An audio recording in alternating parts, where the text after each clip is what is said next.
what is the spiritual journey all about? What is like the goal or the mission in all of this to embark on the spiritual path? Is it to ascend up there somewhere into the sky? Or is it to let go our ego? Or is it to move into nirvana or this enlightened place? Or is it actually about embodying more of our soul essence and being really present and having a healthy ego? I don't know. What do you think? Well, that's what I'm going to discuss today. My name is wayyyy, and I'm the founder of Wisdom from North, the Nordic platform for accelerated inner growth and empowerment. And if you haven't subscribed to my channel, I'd love for you to do so you get notifications of my new videos and interviews with beautiful spiritual teachers. Now, let's dive into this topic.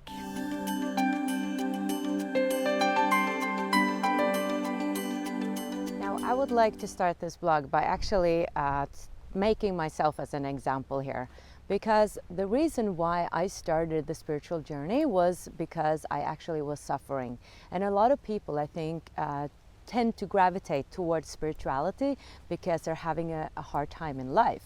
Like perhaps they've had different traumas, tragic things happen to them, depression, anxiety, difficult things happening, and then they search for other answers, right? And I'm always saying that we don't have to hit the wall before we wake up. We can actually wake up consciously, and that's what a lot of my work is all about, that we can actually consciously walk on this path. However, a lot of us stumble upon spirituality when we're really in a dark place, which is natural. We want some answers, right? But in the beginning, it can be such a gratification and just feels so satisfying meeting these new perspectives, this truth about love and light and all these teachings about how we're infinite beings and how all we are is love. And I'm just going to love every being because every being is actually myself and we're one from a higher perspective, etc.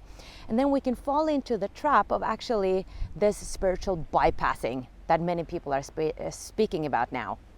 And that's not a strange thing, because actually in the 90s and 80s, I think there were a lot of focus on positive thinking, and that, you know, reality is an illusion, which also I believe from a perspective is true, that this reality is from one perspective an illusion. Like it's the game of life. Even Einstein said it, that reality is an illusion, I think he said, albeit a very persistent one, because it doesn't seem like it's an illusion, right? It seems very real. But from that perspective, we can think of pain, for instance. When we're going through pain, that, well, pain is just an illusion. I just have to rise above it, right? This is not really pain I'm feeling, because from a deeper place, from my formless self, I'm not feeling the pain. But the thing is, here and now, you're for sure feeling the pain, right?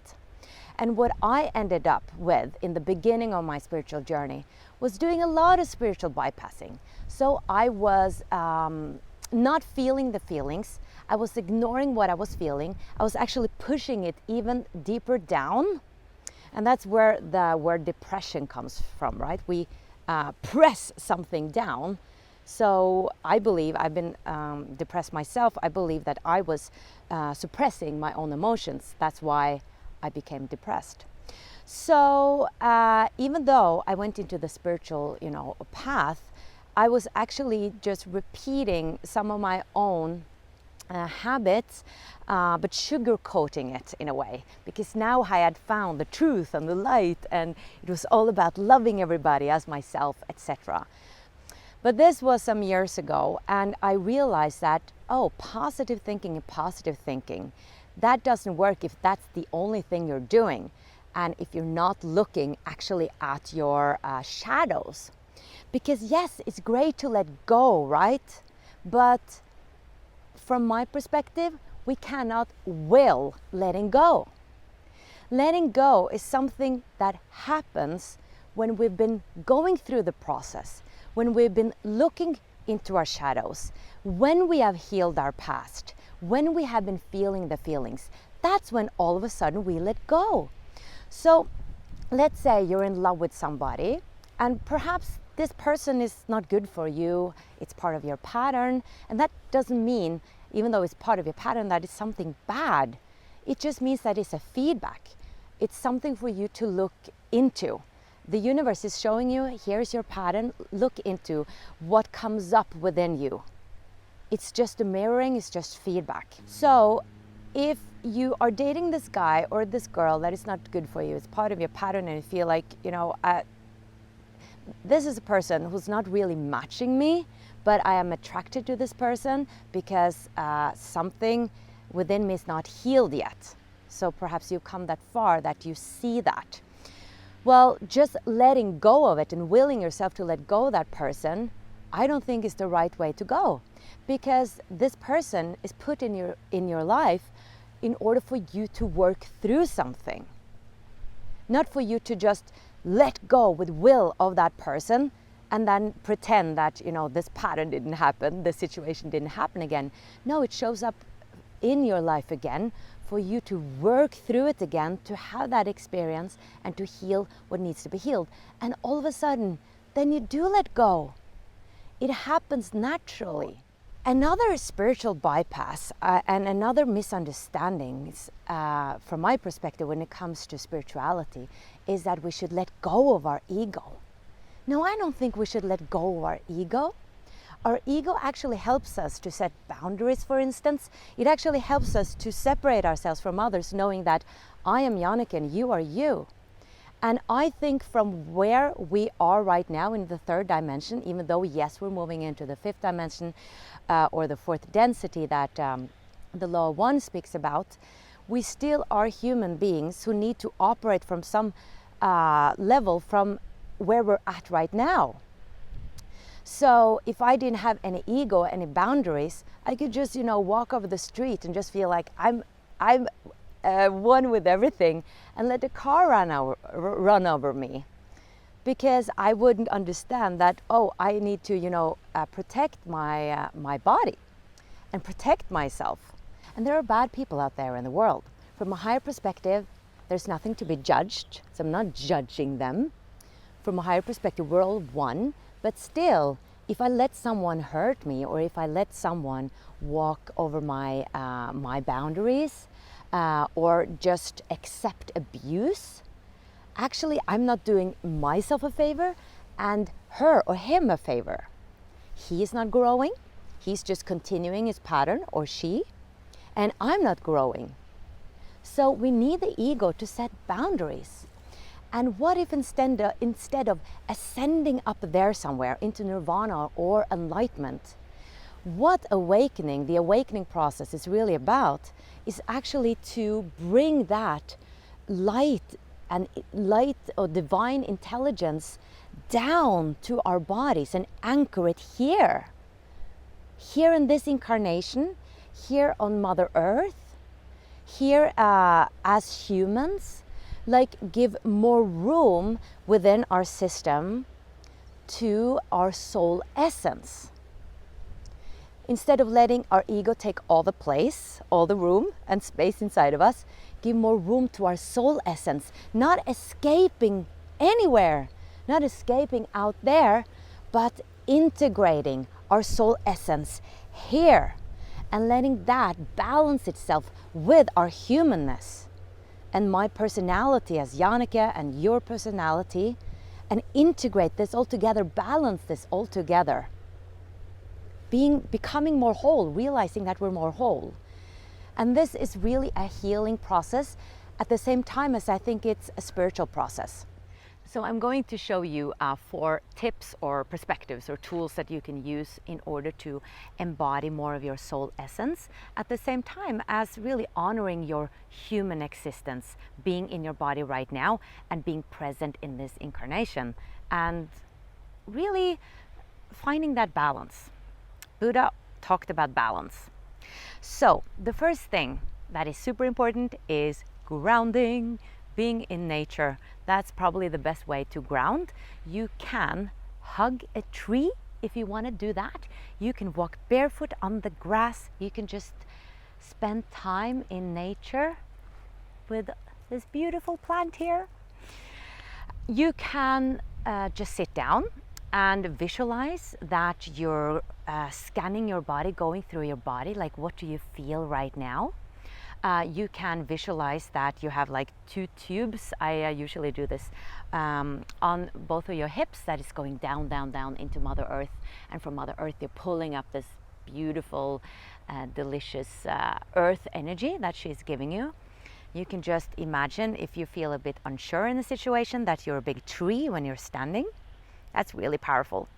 You can swim. Many ways to ground yourself, and that's super important, because the more we're grounded, the more we're present in our lives. And actually, the easier it is to manifest, the easier it is to let go. So when we're not grounded, we're not really in our bodies, and then we're escaping again, and we might be in the past or in the future, and we're not really present. Healing happens in the present here and now. The second thing you can do is really to connect to yourself. Cultivate a deeper relationship to yourself.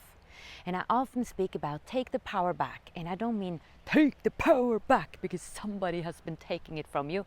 Well, I do think that there are a lot of people who are hungry for power out there, who are taking our power, but that's another story.